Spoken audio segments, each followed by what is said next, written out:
We remain steadfast in our commitment in delivering local news that matters. Stories that inspire. Enriching the lives of Filipinos in the Philippines and across the globe. This is your GMA Regional TV. Buong puso para sa Pilipino. Ini ang GMA Regional TV Balitang Bicolandia.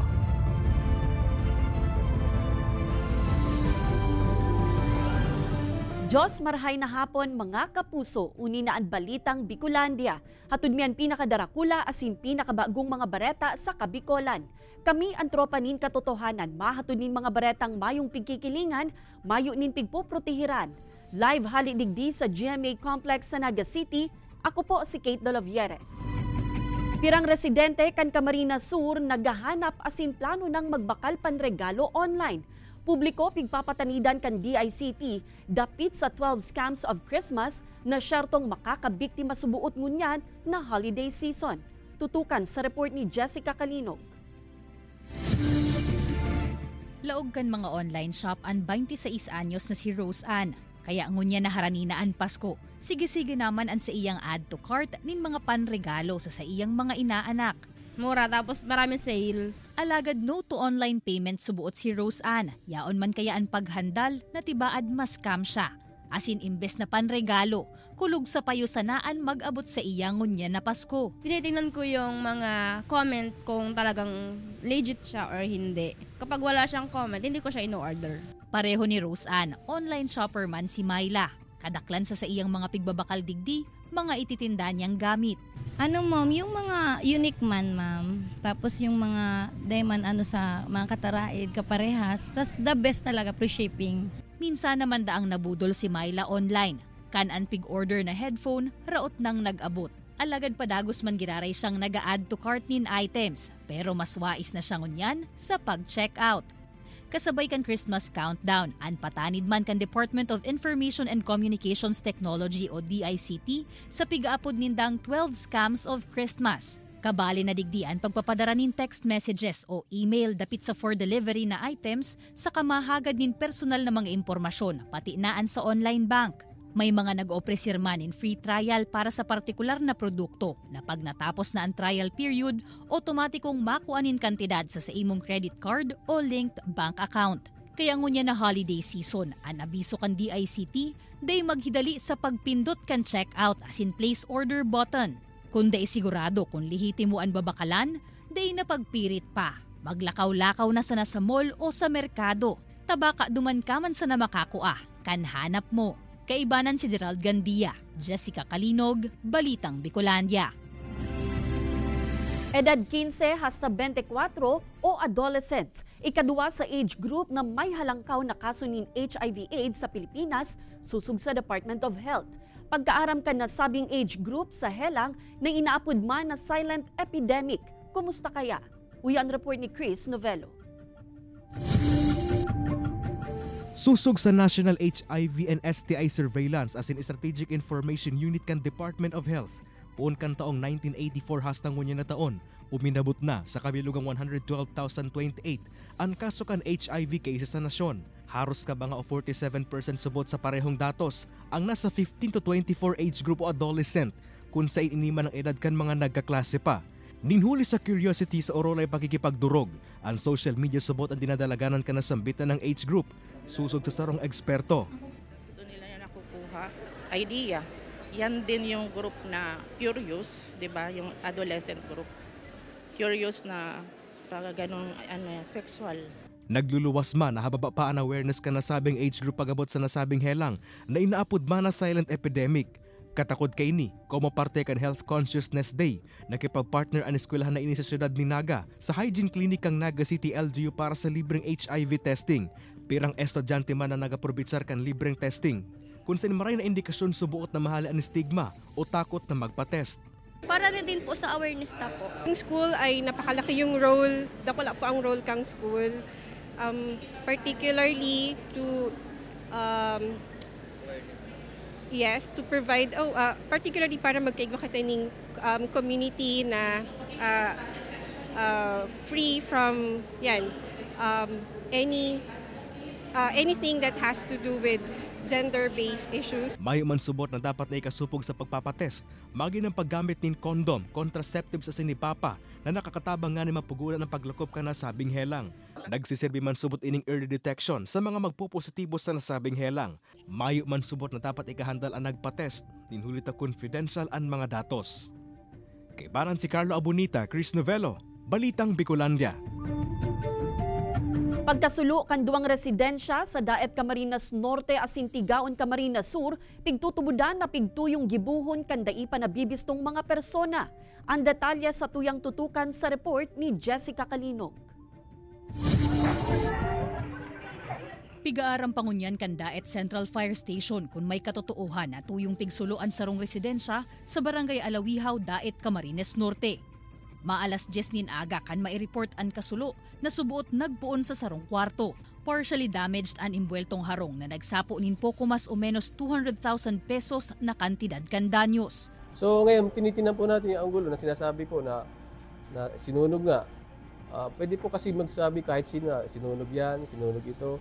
So ang kailangan po natin ay matibay na ebidensya, testigo, witnesses, lahat po ng uri ng papatunay na ito'y talagay sinunog. Non-bailable ang kasong arson, asin kung makumpirmar man na tuyong sinuluan harong habang buhay na pagkakakulong ana atubangon kan may kagibo kaini. May pagtubod man ang mga residente na tinuyong suluon kan sarong persona ang harong na ini sa Barangay Karaykayon, Tigaon, Camarines Sur. Haros 80% na subuot ining nasulo kan abutan kan mga kabuhan kan Bureau of Fire Protection. Gibo sa sawali ang lanob, tiklad an atop, asin kahoy man ang kadaklan sa materyales kan harong kaya madaling naglakop an kalayo.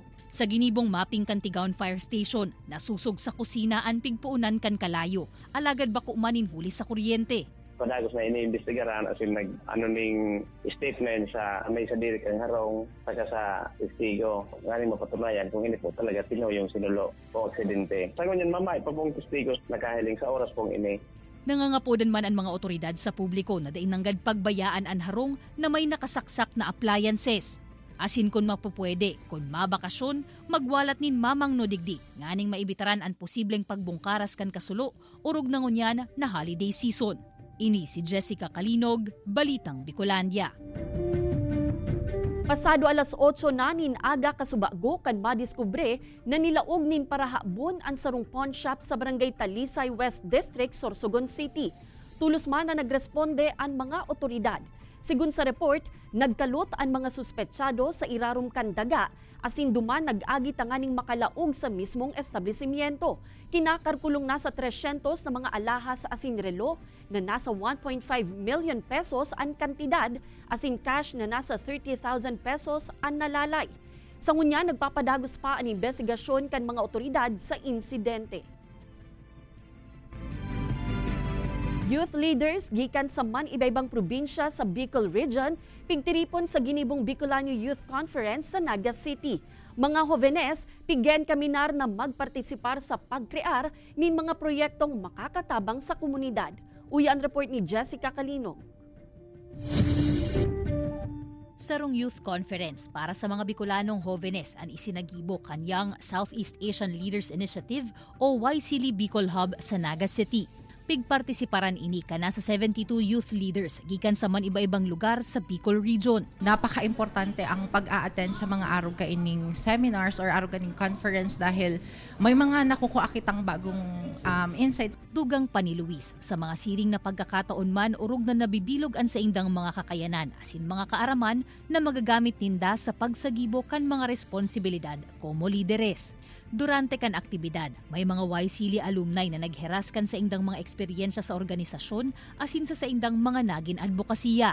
Sa siring na paagi, naglalaom sinda Pearly na ma-inspire pa ang mga youth leader na magkrear nin pagbabago sa kanya-kanyang komunidad.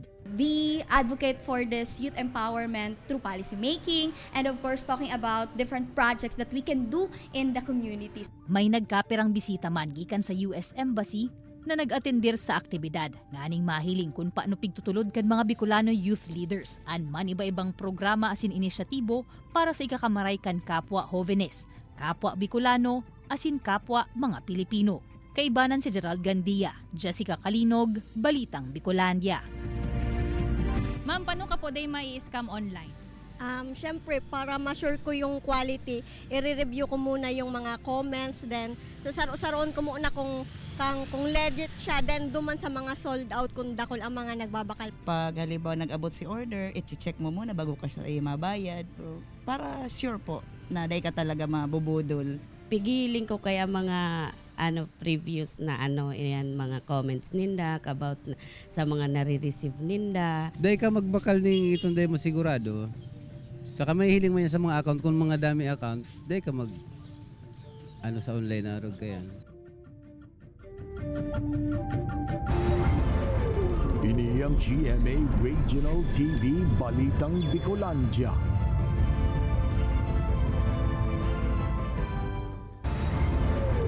Ini ang GMA Regional TV Balitang Bicolandia.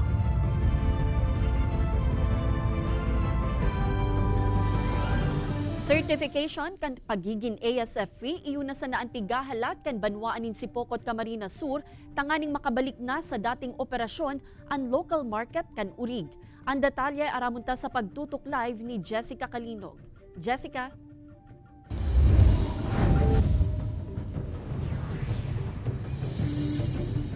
Kate, ang pagkakaigwan in ASF certification, magiging dalan man tanganing matugutan ng mailuwas sa ibang lugar ang mga mapoprodusir na mga orig sa banwaan in Sipokot. Sigun kaya sa Municipal Agriculture Office, di man kayang konsumuhon o ubuson kan Sipokot sana ang mga pigaatamang orig sa backyard piggeries asin sa mga stockyard sa banwaan urog nangon yan na holiday season.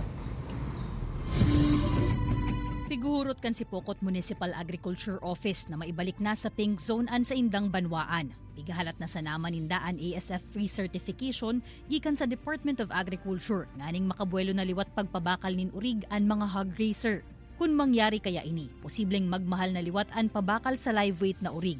Nabentahi man para sa mga nagaataman kaini. Para sa mga paratsenda, ang pagmahal kan live weight maresulta man sa pagmahal kan pabakal sa karne kaini. Mataas man po kami kaya siyempre po si mga gastos ta. Dumantaman po babase po 270 pesos ang kilo ngunyan kan karneng urig sa Sipokot Public Market. Kung babasehan daan presenteng sitwasyon asin presyohan, posibleng magmahal. Alaga day naman malabi pa sa 300 pesos ang kilo kaini, mantang paparanian Pasko. Pigmamati-mati pa man ni Jubel kung dudugangan nindaan ipapabuno na urig pagharaninaan Pasko. An barakalan kaya ngunyan, malaymay pa. Sobra pang tumal kasi may parte na may lugar na may mura kaysa dito sa amin. Sa porsyon na inikan Barangay San Ramon, Pamplona, mahihiling ang hilera kan mga nagtitindanin karneng urig sa gilid sa Nakantinampo. Iniman ang pitutukoy kan pirang meat vendor sa Sipokot na nakakaapekto subuot sa saindang negosyo. Taan kilo digdikan karneng urig, nasa 200 hasta 220 pesos sana. Pag mahal, makakapaubos ka lang mga saro, 2. Pero pag barato, kaya mga 5. Kaya. Pero kadikito naman lang dyan makukuha. Sa mga tawang paman. Pero okay lang po sa inyo. Okay lang po. Dahil man po kung medyo natarablahan lang. Siyempre tahanap buhay, arog na kayan po. Dawa barato pigserto man ni Erwin naan sa indang mga pigtitinda, presko asin buno sa slaughterhouse. Barato sa nakayaan bakal ninda sa live weight, kaya barato man ang pabakal kan karne. Sa ibong kaini, mas pinahigot pa kan Municipal Agriculture Office kan Pamplona ang monitoring sa mga pigtitindang karne sa gilid kan Tinampo. Urog nata ka nakaaging semana sana, nasa 39.2 kilos nin karneng urig o hot meat ang nakumpiskar kan NMIS Bicol asin meat inspectors digdi. Kabali sa nasitar sinda Nanay Vina. Nataon na dito kami nakatay kasi nasira nga yung sasakyan namin, hindi namin naayos agad. Ay ito lang naman ang pinag-aasahan naming hanap buhay. Isang leksyon sa amin. Na wag nang magkatay dito. Talagang slaughterhouse ka na.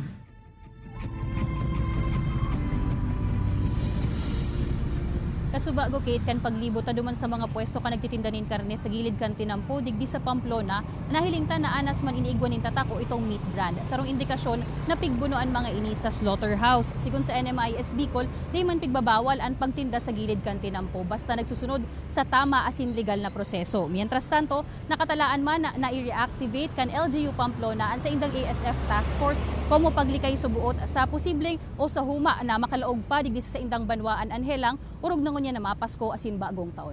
Kate? Jos Mabalos, Jessica. Pira sa nagaprobitsar kan outpatient extension program sa Naga City, nakakamati nin abo si Pon kalintura asin makulog na lawas. Health expert tinawan duon ang pagsulot nin face mask nin huli sa huma kan walking pneumonia. Uya ang report ni Chris Novello. Nobyembre 27 pasubuot kan presenteng taon nakamati nin si Pon. Abo asin makukulog na lawas si Manuel Corbilla kan Barangay Calawag, Naga City. Ninhuli tamay kahaluyan naan sayang namamati kaya soro siya sa mga nag-aprobitsar sa outpatient extension program o libreng medical consultation sa lugar. Ganun kaya ako nagkapadyak, hindi sa Calawag. Pagkatapos, nakaduang bela nga nito, pag-abot ko dyan sa may kanto kang Bilmar, naglutab ako ng uli ko sipon lang, tapal may kibahan ng dugo. Piras na si Manuel sa iba pang nag-aprobitsar sa nasabing libreng medical consultation na nakakamati ng flu-like symptoms. Nasusog sa sarong doktor sa subuot na viral infection. Kumon subot ini nakuha sa paborubaagong panahon kung sa inan sintomas may pagkakapareho man sa walking pneumonia. Duman po sa sinasabing walking pneumonia, ito po tinetest. Usually, bibigyan naman po ito ng antibiotics. Once na nabigyan or naagapan, wala po tayong dapat i-worry kasi nagagamot naman po siya. May pagkakapareho man subot ini sa sintomas kan COVID-19 kung nakiabiso ni Dr. Miharo sa publiko na magpatest asin tulos na magpakonsulta sa mga eksperto. Iniingganyar man kan City Health Office ang publiko na magsulot nin face mask urog na kung may minamating siring na sintomas para da ina makaulakit pa kan siring na helang. Kaibanan si Carlo Abunita, Chris Novello, Balitang Bicolandia. Video kan mga pulis makalis makapasar an sa indang kabaro sa bar examinations, nagdaranin good vibes sa netizens. Ang detalye aramunta sa istorya ni Chris Novello.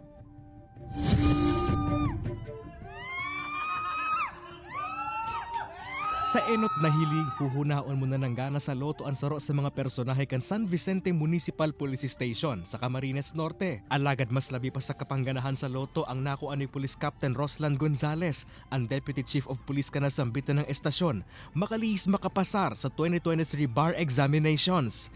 Doble pa anamatian na kaugmahan kan sa mga pag-iriba sa kapulisan. Ulit solamenteng si Gonzales subot ang nakapasar na PNP personnel sa nasambitan ng probinsya. Hindi ganun kadali mag-aral ng law, especially kung nagtatrabaho na, dahil mahirap i-manage yung oras sa trabaho, oras sa pag-aral. Istorya ni Police Captain Gonzales, enot na niyang pangaturugan ang pagiging sarong abogado, alagad huli sa kadepisilan sa buhay, mas ininot niya na ang pagpupulis. Alagad ay dumanatapos ang pangaturugan kaini. Ulit sa ibong kan kasibutan sa pagutob sa sinumpang responsibilidad sa PNP, ipinadagos niya pag-iraray ang pag-aadal ng abogasya. So kung hindi nakasama ngayon, hindi pa huli ang lahat. Kailangan lang mag-try and try kasi sabi nga, there is no excuse daw for not trying. So dapat, hindi mo nakuha, mag-try pa rin hanggat pwede. Sangon yan, plano ni Police Captain Gonzales na magpadagos sa pagsiserbi sa PNP asin sa iyang pagretiro. Bukas man siya na maglog sa mga opisina kan gobyerno na mga ngaipok kan sa iyang legal na serbisyo. Ini si Chris Novello, Balitang Bicolandia. Sa online scam? Halimbawa walang pera, tiisin mo lang na huwag kang mag-order. Di lang po mag-online.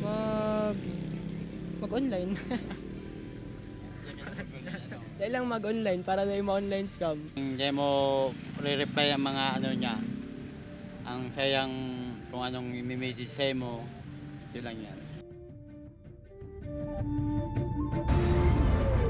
Ini ang GMA Regional TV Balitang Bicolandia.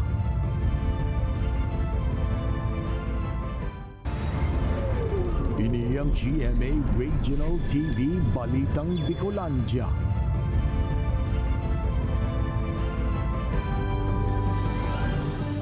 Dagang kinatitindugan kan pigkukonstruhir na kontrobersyal na commercial asin residential building sa Barangay Santa Cruz, Naga City na pag-aramang malumoy. Idinagdag na mga eskalon sa edipisyo posibleng ipatanggal.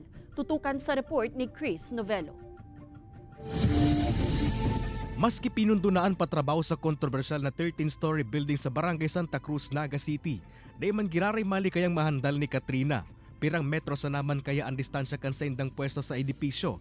Asinadugangan paan sa iyang pagkahandal. Huli kan linog na nairehistro ka nakaaging simana. Yung nga iyan ang kinatatakot kung saan magbagsak.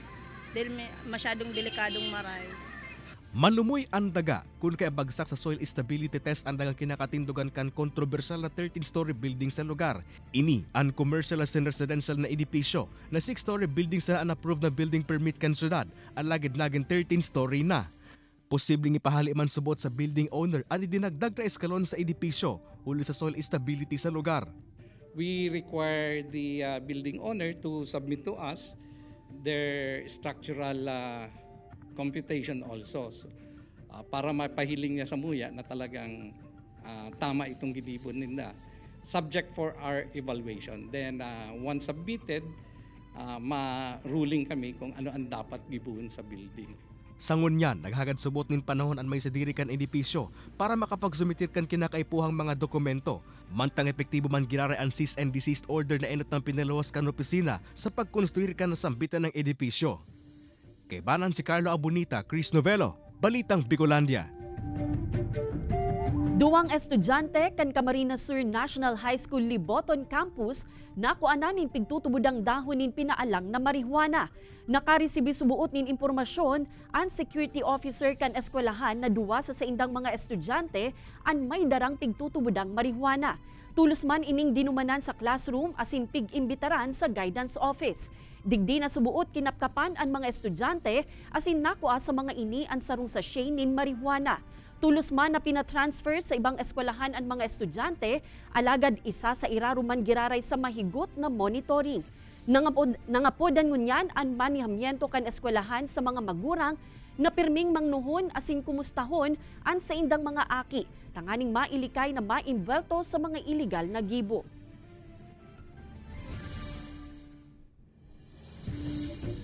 Tulong wanted person sa Bicol Region arestado sa magkakasuhay na operasyon kan kapulisan. Tutukan sa report. Inaresto namin sa kasong statutory rape 2 pounds. Day na nakapalagpaan sa rong persona sa ikinasang operasyon kan mga otoridad sa barangay Mangisok, Mercedes, Camarines Norte.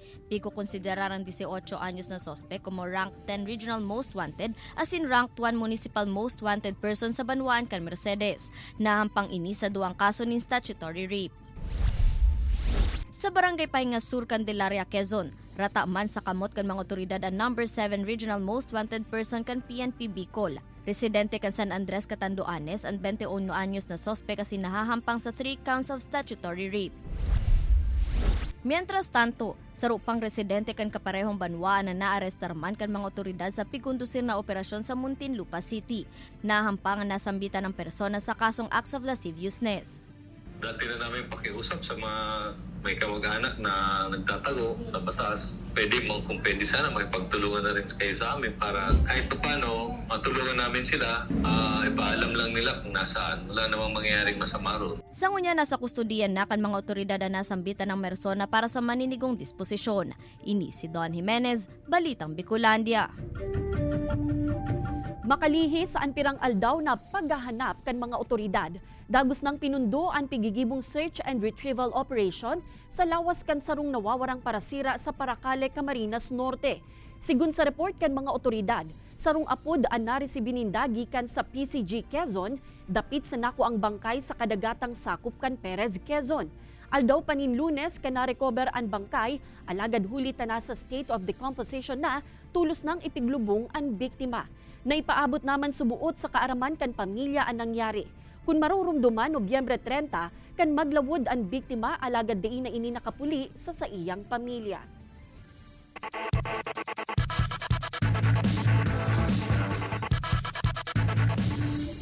Naging mainit ang Game 1 kan NCAA Season 99 Men's Basketball Finals sa pagultanan kan Mapua Cardinals asin San Beda Red Lions.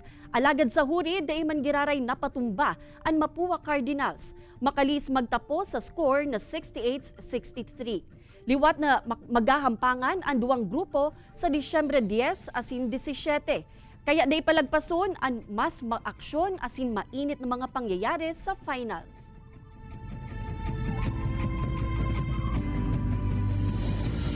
Sarong Philippine Long-Tailed Macaque o ukay, pig-turnover sa DENR Penro dangan pig-release sa Mount Isarog. Ukay, posibleng dati subuot na ataman, antes pinabayaan kan daipa na bibistong persona. Uyan report ni Chris Novello. Sarong lalaki na species ning ukay na inapod na Philippine Long-Tailed Macaque ang tinurnover kan sarong jeepney driver sa DENR Penro Camarines Sur ka nakaaging aldaw. Pigwalat ini kan daipa na bibistong persona sa gilid kan tinampo sa banwaan ning Minalaba Camarines Sur mantang nasa loob kan sarong sako asin may lugad sa bitis. Baka nahuli yun, natakot yung nanghuli or probably dating pet tapos may nag-remind na bawal yung pag-alaga kaya natakot siguro, baka iniwan na lang dun. Tulos man subot inindinara sa veterinary office kan siyudad ni Naga. Makaliis magrahayan kondisyon kan ukay, tulos ining ibinilik sa DENR Penro Camarines Sur asin pigbutasan kan nakaaging aldaw sa Mount Isarog. Maski nakabalik na sa wild and pigakarkolo na sa 3 anyos ng ukay, maigot man girara ining imomonitor ka na hensya. Bawal po ang pag-alaga niyan, especially kung wala kayong permit. Hindi naman po natin sinasabi na hindi pwede mag-alaga. Kaya lang may mga requisites po yan.